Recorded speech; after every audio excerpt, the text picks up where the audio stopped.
What's life like for you? Are you excited that this first week is over? Yes, we are very excited to get the school year started. It's been a very smooth transition, Mm. so that's very good news. I would say it's probably one of our better starts since COVID. Oh, what does that mean? What does a smooth transition look like for you? I have a parental perspective, and I would Mhm. not call it smooth. What does it look like from your end? Well, for the Windsor-Essex Catholic District School Board, thinking of what we were able to do in the summer to prepare for that school start. So, our facility service department doing many projects over the summer to get schools ready. So, that's those school spaces we're ready to learn in. Roofing projects, HVAC, portable moves. So that was huge.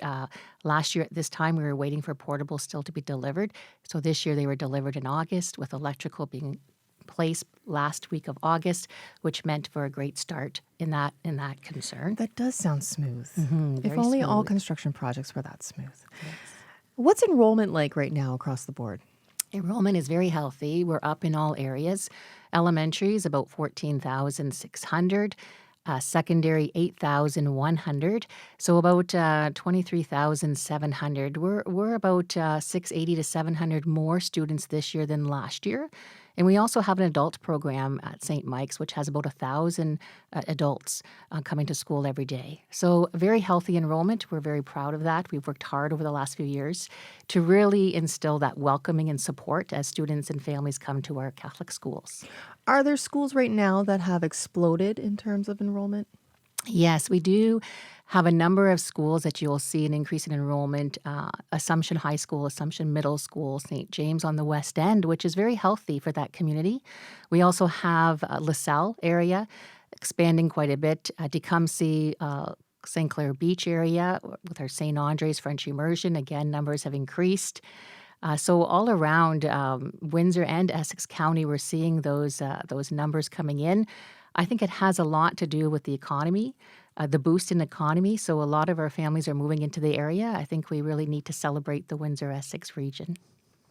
We've had a few days back in the hallways and the classrooms. How are the new rules when it comes to restricting cell phone use going? So our superintendent team, myself, we went out to schools on Wednesday to see that in action for ourselves. Very pleased so far. Our principals, our educators are doing an excellent job. As you say, Amy, it's only day four, but we're seeing and hearing that students are abiding by the new mandate. When you think of a policy that the ministry puts in place, we say to students, does it make sense? We ask our parents, does this make sense? So sent a letter home through an email through all the parents so they could see and hear that this is something that we have to do together. So we need the parents, we need the students, we need our principals and educators on board to make sure that this mandate around cell phones is actually going to work. When you explain to students that in elementary K to 8 that cell phones are powered off, silenced, and out of view for the instructional day, that's the consistent message that we've been delivering. When you think of secondary, when you think of those instructional periods, so there are 4 75-minute periods in a day, and the ruling is the routines need to be very focused and engaged in the classroom. How can you do that? By less distractions. So cell phones, again, are powered off, silence, out of view for those instructional periods, 4 periods a day. How do you enforce this?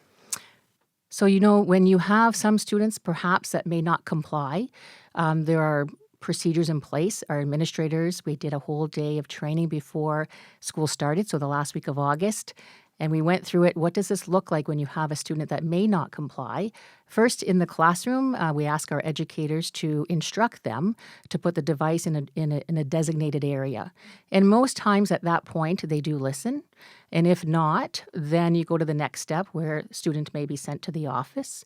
And then a conversation happens between the principal or vice principal, a parent, and a student to say, look, there's a rationale of why we need to put this in place. You need to come to class every day, prepared, focused, and engaged in your learning. So if we have less distractions without your cell phone, teachers can teach, students can learn. Now, my teenage brain says I would just get a burner phone and put that aside and keep my real phone in my pocket. Yeah, is that a problem?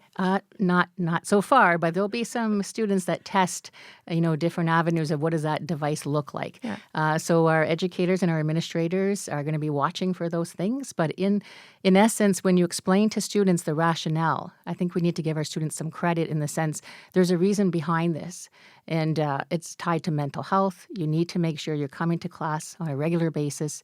You're attending your class, you're focused, you're engaged. And how do you do that?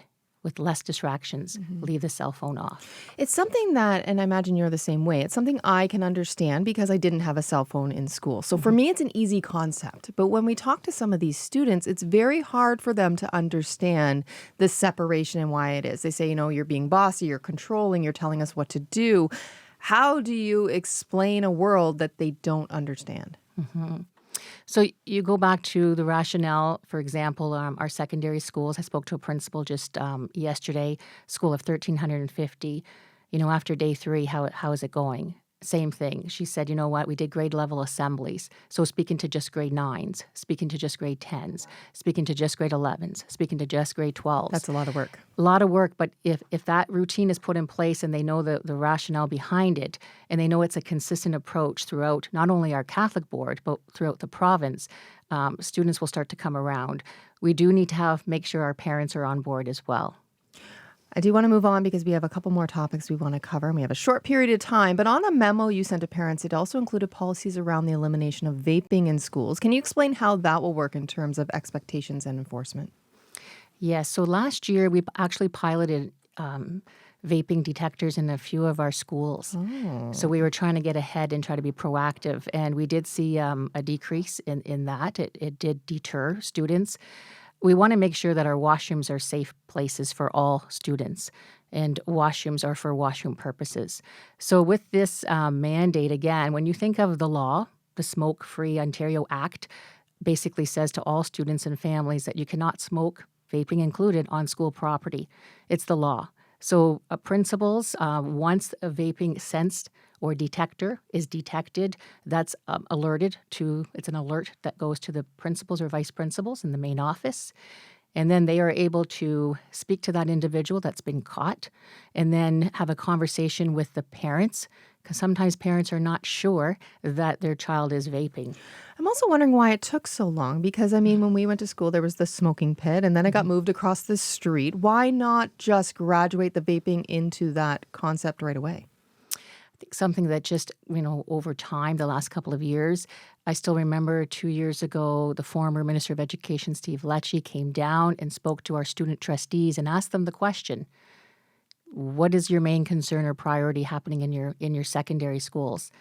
And their answer was vaping. So in the last couple of years, I think it's grown in the sense that we need to look at our washroom and say they need to be washrooms, that they need to be safe places for all students.